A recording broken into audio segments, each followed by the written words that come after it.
Hi అండి. ఈ week మీకోసం ఒక సరికొత్త కాన్సెప్ట్తో వచ్చేసానండి. అది ఏంటంటే ప్రెపోజిషన్స్లో ఫ్రమ్ టు ఈ రెండింటిని ఎలా యూస్ చేయాలి, కంబైన్ చేసి ఎలా యూస్ చేయాలి అనేది వాళ్ళు నేను నేర్పించబోతున్నాను. అయితే మీరు నా ఛానల్ ఫస్ట్ టైం వాచ్ చేస్తున్నట్లయితే let me introduce myself. I'm Bhuvaneshwari. I'm a simplified and gamified English language coach. వినడానికి చాలా పెద్దగా కొత్తగా ఉంది కదా. దీనికి అర్థం ఏంటంటే నేను ఇంగ్లీష్ని సింప్లిఫై చేసి అలాగే గేమిఫై చేసి నేర్పిస్తూ ఉంటాను. దానివల్ల మీరు ఈజీగా నేర్చుకోగలుగుతారు. If you are watching my channel for the first time definitely subscribe చేసుకోండి. అయితే without any further delay let us just jump into the concept. So prepositions అనేటప్పటికి అందరికీ కూడా సో మచ్ ఆఫ్ కన్ఫ్యూజన్ ఉంటుందండి. అసలు మోస్ట్లీ చాలామంది grammar books ఫుల్గా తిరిగేసేస్తూ ఉంటారు. అట్లాగే ఎక్కడైనా కాన్సెప్ట్స్ని ఆన్లైన్లో ఇది ఎలా యూస్ చేయాలి, ఫ్రమ్ ఎలా యూస్ చేయాలి, టు ఎలా యూస్ చేయాలి, ఫర్ ఎలా యూస్ చేయాలి, సిన్స్ ఎలా యూస్ చేయాలి సర్చ్ చేసేస్తూనే ఉంటారు. నేర్చుకుంటారు, వచ్చేసిన దాన్ని ఫీల్ అవుతారు. But again when it comes to application the confusion stays the same. మీరు కూడా ఇదే ప్రాబ్లం ఫేస్ చేస్తున్నట్లయితే నా బెస్ట్ సజెషన్ ఏంటంటే ఒకేసారి అన్నీ నేర్చుకోవడం కాకుండా ఒక్కొక్క దాని యొక్క యూసేజ్ మీరు నేర్చుకొని అప్లై చేయండి ఇమీడియట్లీ. అయితే నేర్చుకునేటప్పుడు కూడా నేర్చుకున్న కాన్సెప్ట్తో పాటు అప్లికేషన్ కూడా మీరు నేర్చుకున్నారంటే then it is going to be extremely helpful. Today ఇవాళ మీకు కాన్సెప్ట్ ఎలా అనేది నేర్పించి మీ చేత అప్లికేషన్ ఎలా చేయించాలనేది కూడా చెప్తాను. Definitely I give you a little exercise as to how to make some examples with that. Then మీ కాన్సెప్ట్ వచ్చేస్తుంది, యూసేజ్ కూడా పక్కా వచ్చేస్తుంది without a doubt. Let us get started. From to firstly ఈ రెండు విడివిడిగా యూస్ చేయాలి అని అయితే అనుకోకండి. టైం కాంటెక్స్ట్ గురించి నేను చెప్తున్నాను. ప్లేస్ కాంటెక్స్ట్లో కూడా కలిపే యూస్ చేస్తాము. We will talk about that in another video. ఎందుకంటే నేను మొత్తం రెండు కలిపి కన్ఫ్యూజ్ చేయాలని అనుకోవట్లేదు. టైం కాంటెక్స్ట్ మాత్రమే వాళ్ళు చెప్తున్నాను. సో ఫ్రమ్ టు అనేది ఫర్ ఎగ్జాంపుల్ పలానా టైం నుంచి స్టార్టింగ్ టైం, ఎండింగ్ టైం, పలానా టైంకి ఒక ఈవెంట్ మొదలయ్యి అండ్ ఇంకొక టైంకి ఎండ్ అవుతుంది అని చెప్పాలి అన్నప్పుడు ఫ్రమ్ టు కాంబినేషన్ యూస్ చేయొచ్చు.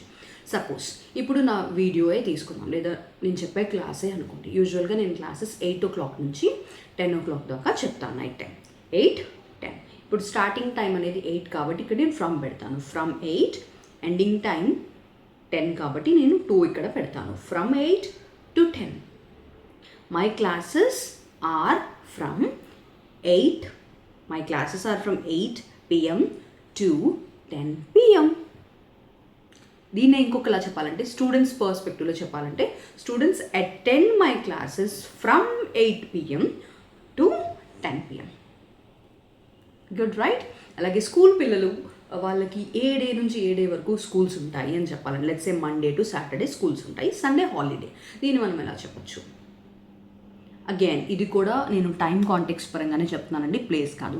మండే అనేది వీక్ డేస్ కూడా టైం పరంగానే వస్తుంది కదా. Monday schools happen or schools conduct classes from Monday to Saturday, Sunday is a holiday.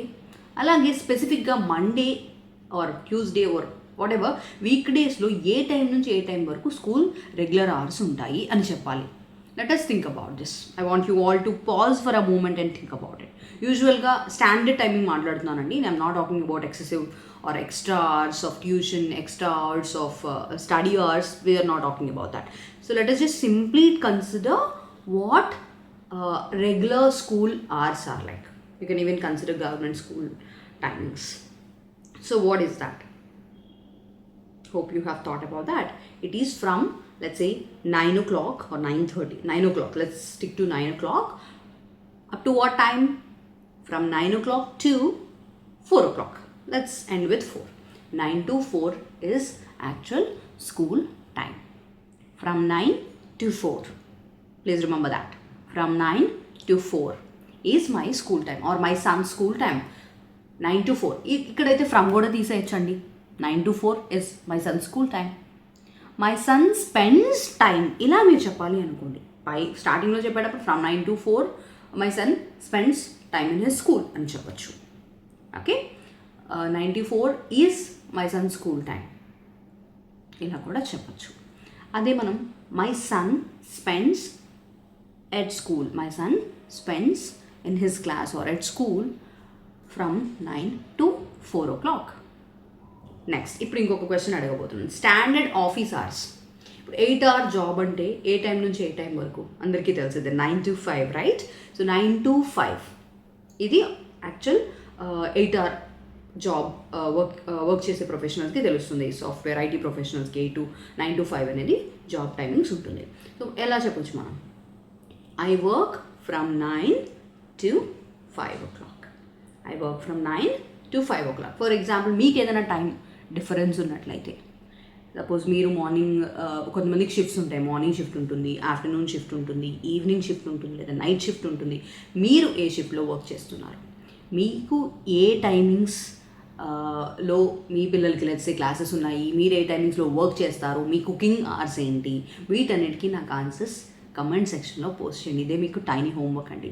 ఒకటి, మీ వర్కింగ్ అవర్స్ మెన్షన్ చేయండి, మీ స్లీపింగ్ అవర్స్ మెన్షన్ చేయండి. Sleeping hours for example, working hours అంటే ఏంటి? ఐ వర్క్ ఫ్రమ్, ఏం చెప్పాను మీకు live classes, I work from 8 to 10 PM 1. అలాగే ఇప్పుడు మీరు మీ ఆన్సర్ షేర్ చేయండి. నెంబర్ 2, మీ స్లీపింగ్ అవర్స్. నా sleeping hours, I sleep from 10 PM to 5 PM. Now third one, let's say my lunch break. My lunch break is from 1 PM to 2 PM. What about you? Me lunch break ఇక్కడ mention చేయండి. Comment సెక్షన్లో ప్రతి ఒక్క దానికి answer ఇవ్వండి. మీకు children ఉన్నట్లయితే, are మీకు తెలిసిన ఎవరైనా స్కూల్ పిల్లలు ఉన్నట్లయితే వాళ్ళ స్కూల్ అవర్స్ టైమింగ్స్ అనేవి కమెంట్ సెక్షన్లో మెన్షన్ చేయండి. అండ్ ఫైనల్గా 5th one, అబౌట్ మీ వర్కింగ్ డేస్. మీ వర్కింగ్ డేస్ ఎప్పటి నుంచి ఎప్పటి వరకు? My working days are from Monday to Saturday, Monday to Friday. My working days are from Monday to Friday. I work from Monday to Friday, that's it. Saturday Sunday are my off. మీరు ఈ 5 క్వశ్చన్స్కి comment సెక్షన్లో answer post చేయండి. దీనివల్ల మీకు from to యొక్క usage అనేది అర్థం అవ్వడమే కాదు, అప్లికేషన్ కూడా తెలుస్తుంది, రైట్? సో అందరూ ఆన్సర్ చేయండి and let me know. Next week నేను సరికొత్త వీడియో చేద్దాం అనుకుంటున్నాను. అయితే మీకు ఏమైనా టాపిక్స్ డౌట్ ఉన్నా, ఆర్ ఈ టాపిక్లో ఏమైనా డౌట్ ఉన్నా కమెంట్ సెక్షన్లో పోస్ట్ చేయండి. నెక్స్ట్ టైం నేను వీడియో చేసినప్పుడు మీకున్న డౌట్స్ని ఆ వీడియో ద్వారా నేను ఆన్సర్ చేస్తాను. I hope this is helpful to you all. And మీకు తెలిసిన వాళ్ళు ఎవరైనా ఈ టాపిక్ వల్ల కన్ఫ్యూజ్ అవుతున్నట్లయితే definitely do share this video with them. Thank you all. Thank you so much for watching this video. Bye-bye.